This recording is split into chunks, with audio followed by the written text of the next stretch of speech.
Hello there and welcome. As always, this is Mikhail or Michael speaking, and before I start this video, I want to say thank you all who decided to support me financially, be it through Patreon, PayPal or Super Thanks. I really appreciate your generosity, so thank you friends and have a blessed day. Now, today's video we will start in Bakhmut and discuss situation in the village of Ivanivske, which all throughout last 24 hours was actively stormed by Russian forces from all possible directions. And here, as a result of successful storming operations, Russian forces were able to advance along the Kirova street and take full control over all of the buildings situated along it. Here is exactly how much territory that was. And as you can see, Russians not only managed to advance within the village itself, but also to the northeast of it and acquire more positions on the tactical heights that overlook village of Ivanivske. As you can see, Russians started to advance here almost daily, with them being currently busy in fighting in the center of the village.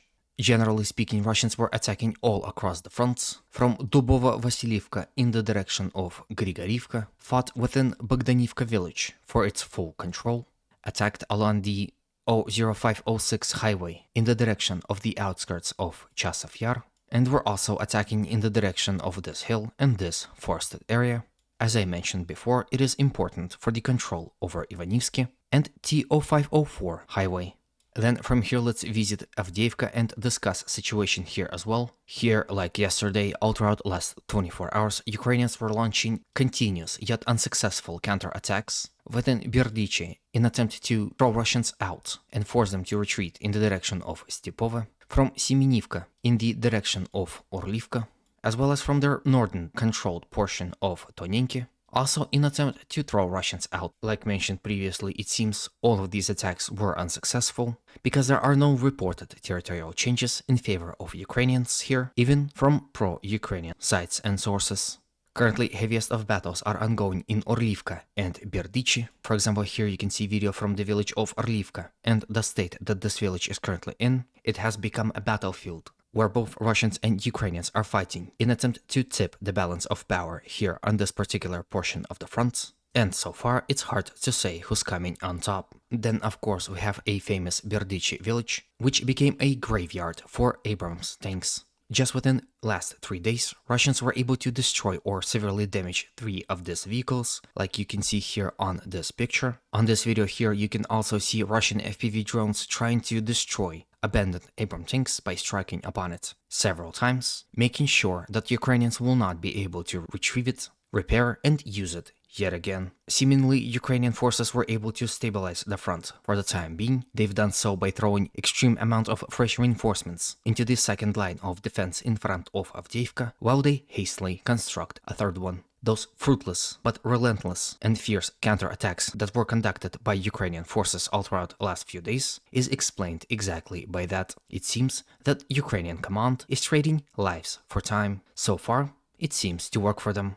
As though Russians are able to repel all of these attacks, they are so relentless and are happening one after another that Russians are simply unable to advance. The question is when Ukraine will run out of reserves. Of course, going on the counterattack greatly exposed Ukrainian formations, like you see on the videos currently shown on your screen, with Russian artillery, aviation and drones having a field day with no one to spare. Again, even famous Abrams tanks fell victim to Russian weapons. At this point in time, not only do I want to know your opinion on this whole situation, how much reinforcements does Ukrainian have left, and when will they decide to stop throwing their troops against Russian defensive lines and retreat to the third line of defense. While at it, please consider supporting this video with a like, comment, and of course, if you haven't subscribed, a subscription. These actions help promote this channel to wider audience, thus helps spread the message. Thank you in advance, and let's move on. Then from here let's move to Novomykhailivka and discuss situation here as well. As you can see, Russians are controlling nearly a half of this settlement, and they don't stop at that, as they are currently not only storming the village from the east, but also from the southeast, as well as from the south.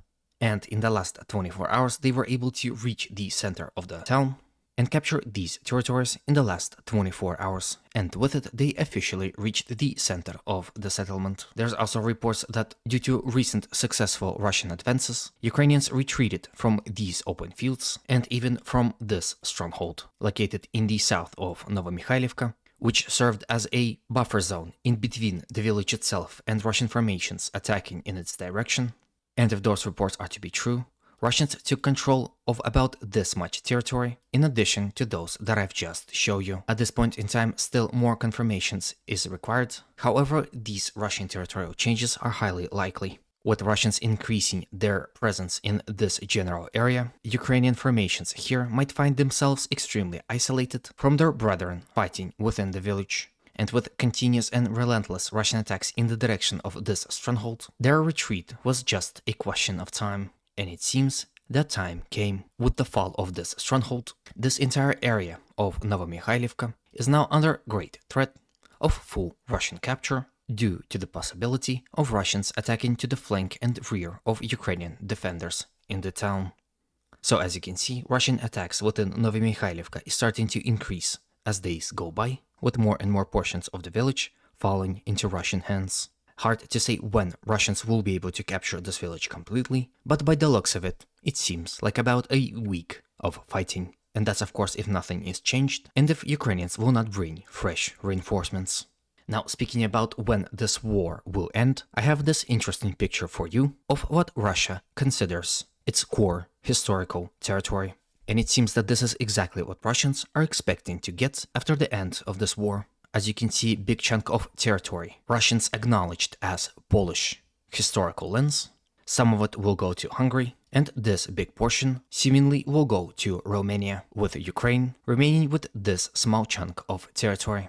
Interestingly enough, Russians decided not to give this historical Moldavian territory to the Republic of Moldova, but again I'm sure this is due to the ongoing conflict in the Transnistria territory, which most Transnistrians consider Russian. In any way, to your question, when will the war be over? Here is your answer. Either Russia take all these territories by force and establish full control over the territory with further breakdown of Ukrainian state, or this will be achieved through negotiations. But as you can see, negotiations are highly unlikely. Ukrainians are not at the point where they are ready to accept these terms. And anyway, again, I want to know your opinion on what you think about this map and how likely it is for Russians to achieve these goals. With this, I end today's video. Hopefully it was to your liking and was informative enough. As always, humanity calls me to condemn all violence against human beings. Have a good day and always remember, Russia will be free and great.